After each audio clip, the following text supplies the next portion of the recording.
Dernière minute, Paul Biya prend une décision radicale, les mauvaises nouvelles arrivent.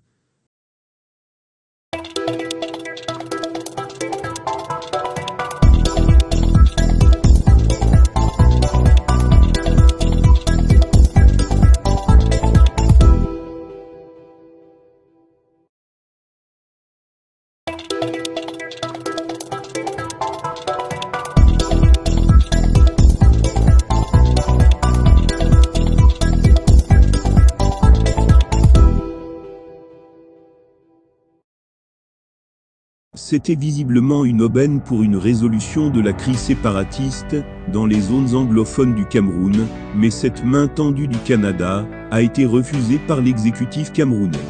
Pour contextualiser, l'État canadien, qui partage la même spécificité que le Cameroun avec une culture francophone et anglophone, et plusieurs mouvements indépendantistes au Cameroun, ont accepté d'initier un processus pour atteindre une résolution pacifique et politique du conflit.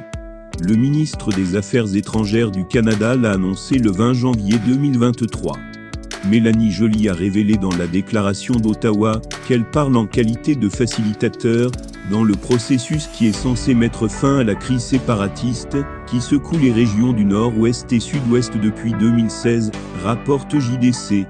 Les parties ont également accepté de former des comités techniques pour commencer à travailler sur des mesures de renforcement de la confiance. L'accord pour commencer un processus formel est une première étape essentielle vers la paix, une étape plus sûre, inclusive et prospère pour des civils touchés par le conflit, m'indique Mélanie Joly, ministre canadienne. Depuis l'enlisement de la crise, le gouvernement a toujours maintenu que la forme actuelle de l'État n'est pas négociable et continue de le maintenir, comme l'indique la réaction du gouvernement par rapport à la proposition de médiation canadienne. L'on apprend dans un communiqué signé ce 23 janvier 2023 que René Emmanuel Sadi, porte-parole du gouvernement, dément et désavoue le Canada comme médiateur dans la crise anglophone.